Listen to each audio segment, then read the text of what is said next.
Bien,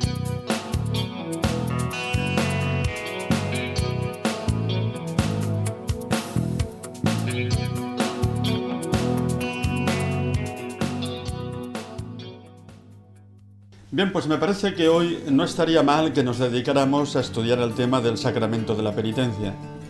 Un sacramento que está devaluado, pero que precisamente yo pienso que después de la Eucaristía es el gran don que nos ha dado el Señor. Vamos a ver si hacéis preguntas que merezcan la pena, que nos permitan entrar a fondo en ello. ¿Quién hace la primera pregunta? Yo. Venga. Que hoy se ha perdido la conciencia de pecado. ¿Por qué ha sido eso? Buena pregunta. Yo creo que se ha perdido la conciencia de pecado, ¿sabes por qué? Porque el hombre tiene la tentación que tuvo Adán, de determinar por sí mismo el bien y el mal. El hombre lo que quiere es eso.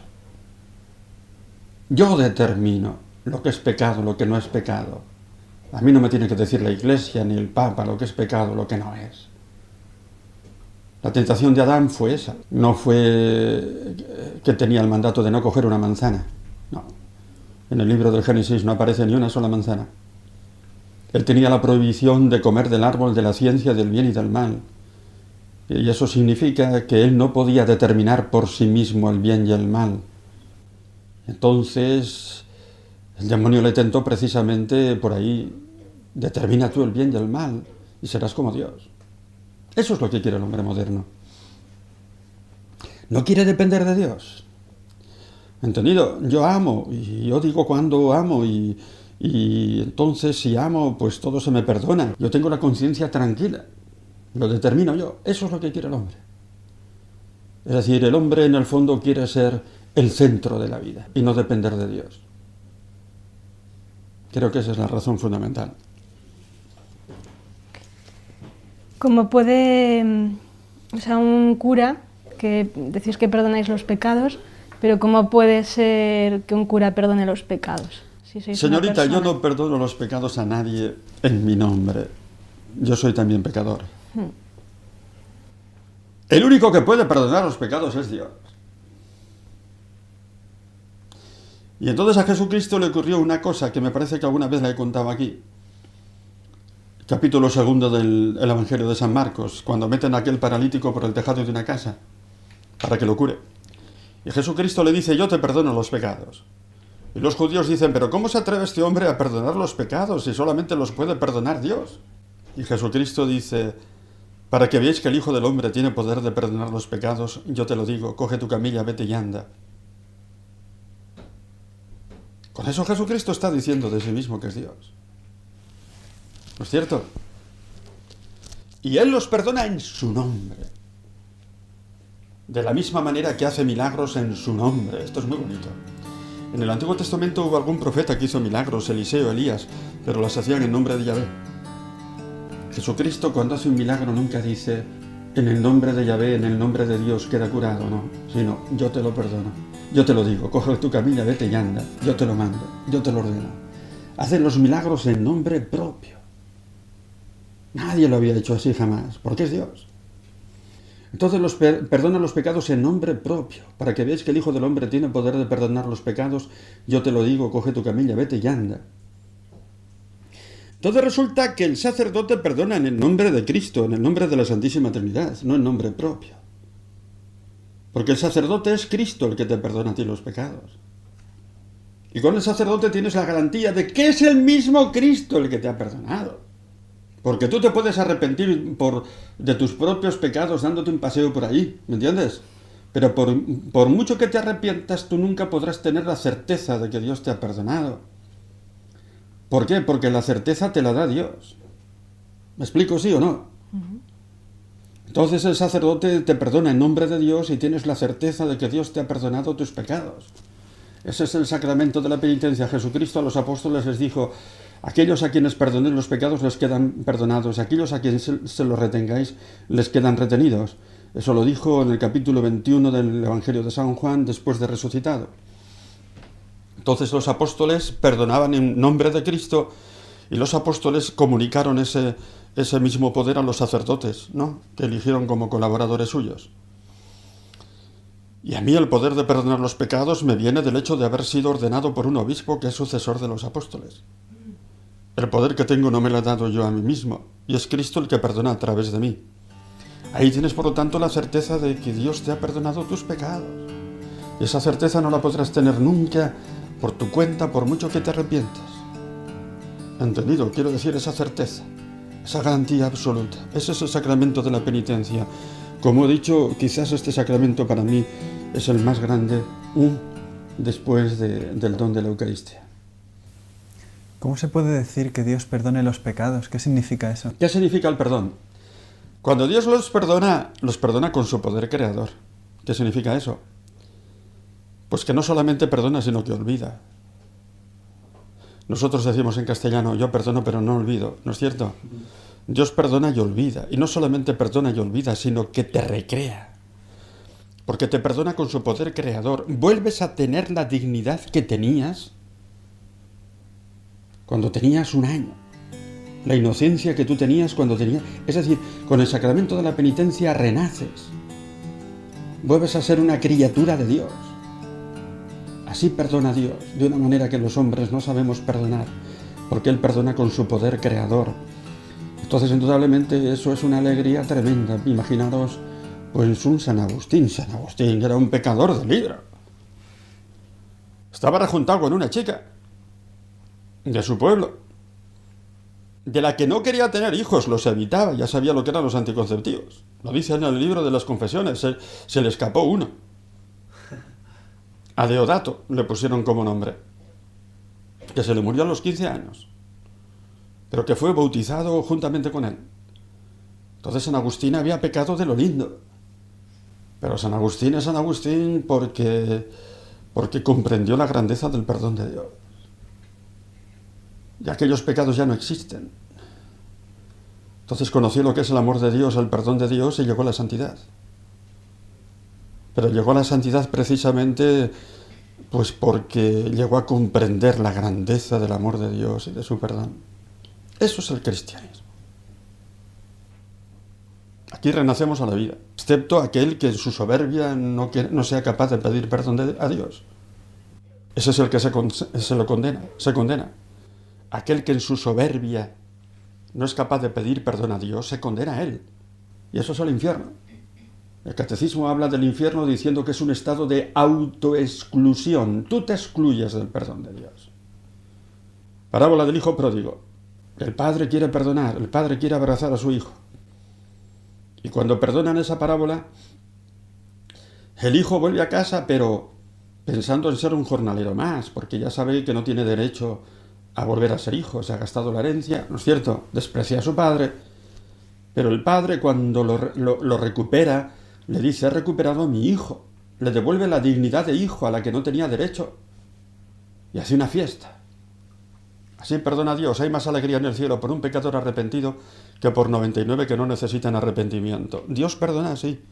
Y cuando un sacerdote te perdona, te está perdonando Cristo, te está perdonando Dios, y vuelves a nacer, por gordos que sean tus propios pecados.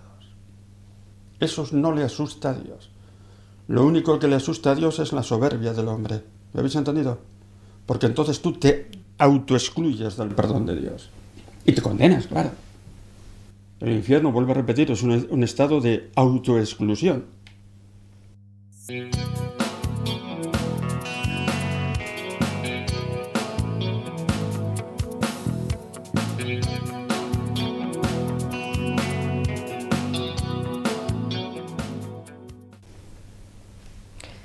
Hay personas, a ver cómo lo explico, que prefieren confesarse sin ese sacerdote, o sea, sin ese intermediario. Quiero decir, si el poder viene de Dios, si el que puede perdonar es Dios, porque una persona que está arrepentida, que le cuesta contarle las cosas a un sacerdote, ¿por qué no puede hacerlo, por ejemplo, delante de un crucifijo, poniéndose en presencia de ese Dios? Ahí está la cuestión, pero es que Dios perdona, claro, es el que perdona, pero el perdón de Dios se llama Cristo. No hay otro perdón, se llama Cristo. Y cuando Cristo vivió aquí en la tierra, perdonó los pecados a muchos, ¿no es cierto? Entre ellos a San Pedro. pero se llama Cristo y entonces pues no hay otro perdón que Cristo. Entonces cuando tú quieres perdonarte, pues pidiendo a tu manera por ahí, quieres arrepentirte, estás prescindiendo de Cristo. Y en el fondo eres tú el que se quiere salvar. Si tú quieres ser salvado, tienes que ponerte de rodillas ante Cristo, porque no tenemos otro nombre en el que podamos ser salvos. Pero el sacerdote no es Cristo, es un sacerdote. El sacerdote es un sacerdote, ¿por qué? Porque Cristo actúa a través de él. Está configurado con Cristo como cabeza del cuerpo místico, de tal manera que el que a vosotros les perdone los pecados les quedan perdonados en el cielo. Lo dijo Cristo a sus apóstoles. Entonces el sacerdote es, digamos, hace presente a Cristo entre nosotros. Esa es la grandeza del sacerdote. Y no tenemos otro nombre en el que podamos ser salvados. Tú no te puedes salvar en tu propio nombre, ¿me entiendes? Hay una escena preciosa, capítulo 4 del libro de los Hechos. Cuando Pedro y Pablo, entrando al templo a orar, vieron allí un paralítico conocido por toda la ciudad que les pidió limosna y le dijeron: nosotros no tenemos dinero, pero en nombre de Jesús de Nazaret ponte de pie. Y se curó. Aquello fue una conmoción ante Jerusalén porque ese paralítico era conocido por toda la ciudad. Entonces el Sanedrín se reunió, los cogió y los quisieron matar, pero no se atrevieron porque se iba a echar toda la ciudad en contra de ellos. Entonces les dieron una paliza y les prohibieron seguir predicando a ese. Y contestó Pedro diciendo: nosotros no tenemos otro nombre en el que podamos ser salvos. Y por lo tanto aquel que se quiere, digamos, perdonar los pecados a su manera, quiere perdonarse él. Pero no tenemos otro nombre en el que podamos ser salvos. Por lo tanto, si tú quieres ser salvado, ponte de rodillas ante Cristo. Confiésalo como tu Salvador. Y eso es un acto de humildad. Pero es que a mí me da vergüenza contar los pecados a un cura. Bien, si nosotros tenemos los sacerdotes un secreto terrible de no decir nada a nadie sobre el perdón de los pecados. Es un secreto que lo guardamos muy bien los curas. No me encontrarás a un sacerdote que se haya saltado un secreto.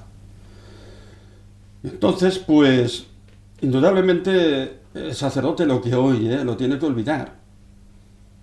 Lo estás confesando y en el fondo se te pide que hagas un acto de humildad ante un sacerdote, sí, pero es el acto de humildad que tienes que hacer ante Cristo. Entonces tienes la garantía del perdón que no tendrías nunca confesándote a tu manera. Aquí tienes la garantía, la certeza absoluta de que Dios te hace una criatura nueva, de que vuelves a nacer. Es Dios el que te perdona en este sacramento. ¿Entendido? ¿Qué pecados son los que hay que confesar? Bueno, pues en principio, todos. Estamos obligados a confesar los pecados mortales, aquellos que son graves. Pues no sé, que hayas matado a alguien, que odies a una persona, que hayas robado una cantidad de dinero importante, que hayas quitado la fama a alguien de forma grave, un pecado de adulterio, un hombre casado que se va con otra, una masturbación. Los que consideramos pecados graves son obligatorios. Los veniales no son obligatorios, pero también es conveniente confesarlos, aunque también tenemos que decir que los pecados veniales se pueden perdonar de otras maneras. ¿No es cierto? Si haces un acto de caridad fuerte, indudablemente se te roban, se te limpian esos pecados veniales. Pero lo bonito es confesarlos todos. Y entonces la Iglesia nos pide pues que hagamos una confesión frecuente. Yo eso lo necesito, ¿entendido? Lo necesito y tenemos que tener una norma conociéndonos a nosotros mismos. ¿No es así? Y confesar también los pecados veniales, pues porque es un acto de humildad y un acto de encuentro con Jesucristo. Y además, pues confesar te da una paz en tu conciencia, una alegría interior, y espiritualmente es un tesoro este sacramento que tenemos. De tal manera que yo pago por confesarme los pecados veniales. Cuando estoy en mi pueblo me tengo que ir a Pamplona a confesarme y me cuesta 9 euros ir y volver, 1.500 pesetas, pero eso me da una tranquilidad, una alegría. Ya os dije una vez hablando del infierno, si se puede condenar un individuo que paga 1.500 pesetas por confesarse los pecados normales. ¿No es cierto? Es un tesoro que tenemos con este sacramento. ¿Qué duda cabe? Es Cristo que te vuelve a hacer niño. Pero ¿y cuando una y otra vez es confesar siempre de las mismas cosas, vale la pena? Sí, vale la pena. Porque poco a poco, yo ya he vivido muchos años, ¿sabes? Vas conociéndote mejor. Y te vas purificando. Y te das cuenta un día que el cristianismo te pide que no dejes entrar en tu corazón ni siquiera un sentimiento malo. No solamente que no hagas pecados externos, sino que eso de ser cristiano es no dejar que en tu corazón haya un sentimiento de envidia, un sentimiento de odio, de amargura, un sentimiento de alegrarte del mal ajeno, ¿me entiendes? Y un día, por esa práctica, empiezas a darte cuenta de eso y empiezas a purificar hasta tus propios sentimientos. ¿Se puede entrar ahí? ¡Sí! El cristianismo es una vía de santificación. Pero los sentimientos no los decide uno, ¿no? Eso No, vienen. quiero decir consentir en los malos sentimientos. ¿Me entiendes?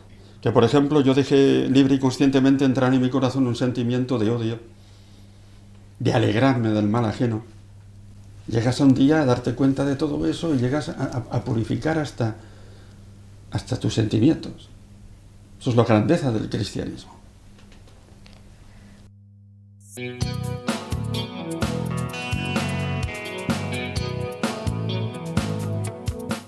Son válidas también las absoluciones que se hacen colectivas. Vamos a Ahora ver, se sobre está poniendo ese un poco de moda. Sobre ese tema, pues, se han hecho realmente verdaderos abusos. Y tenemos que ser claros en este punto. El Catecismo de la Iglesia Católica da una norma que ya estaba en el Código de Derecho Canónico. Las absoluciones colectivas solamente se pueden hacer en 2 ocasiones, cuando hay tal multitud de gente que realmente pues no se puede confesar. Sería imposible confesarlos a todos individualmente, de tal manera que si no le das una absolución colectiva se quedarían muchísimo tiempo sin poder confesarse. Yo, por ejemplo, he vivido en África y me decía un misionero español que él tenía pues un montón de pueblos y los visita a lo mejor pues 2 veces al año. Y se encuentra que va un fin de semana a una determinada región y allí se encuentra cantidad de angoleños que han venido de todas las montañas, de todos, y no puede confesar a todos, lógicamente. Y si no les da una absolución colectiva a esa gente, pues se va a quedar medio año o 1 año sin confesión. Entonces, en ese caso se puede dar la absolución colectiva. Pero añade el Catecismo, esta no es la situación que nosotros tenemos en nuestros países de Occidente. Así de claro, ¿me habéis entendido? Así de claro. Y luego, pues que si no hubiese otra situación, un peligro de muerte, no sé, imaginaros que ahora pues nos dicen que viene un tsunami, como se dice ahora, ¿no es cierto? Y que va a llegar a estas costas. Pues entonces os doy una absolución colectiva. Pero si después pasa el peligro, tenéis obligación de confesaros los pecados mortales que por la premura del tiempo no se pudieron confesar en esa circunstancia. ¿Me explico? El Catecismo viene a decir que realmente esas circunstancias, digamos, que contempla el Código de Derecho Canónico, no se dan normalmente en nuestros países de aquí. Porque realmente si no te confiesas un determinado día, no es que tú vas a tener que estar 1 año sin confesarte, ¿no es cierto? Tendrás parroquias donde te puedes confesar, ¿no es cierto? Entonces, indudablemente, eso es un tema tremendamente serio. Y la gente sencilla, cuando se entera de estas cosas, que su sacerdote o quien tiene cerca lo hace, ¿qué es lo que debe hacer? Pues denunciarlo al obispo. Denunciarlo al obispo. Pero eso a veces es un poco así lejano, como... No es lejano. Se coge un teléfono, se escribe una carta y se le denuncia al obispo. Debe intentar buscar confesión en otro sitio. Debe intentar naturalmente buscar confesión en otro sitio, pero al mismo tiempo hacer una denuncia de eso. ante el propio obispo. ¿De acuerdo? Muy bien.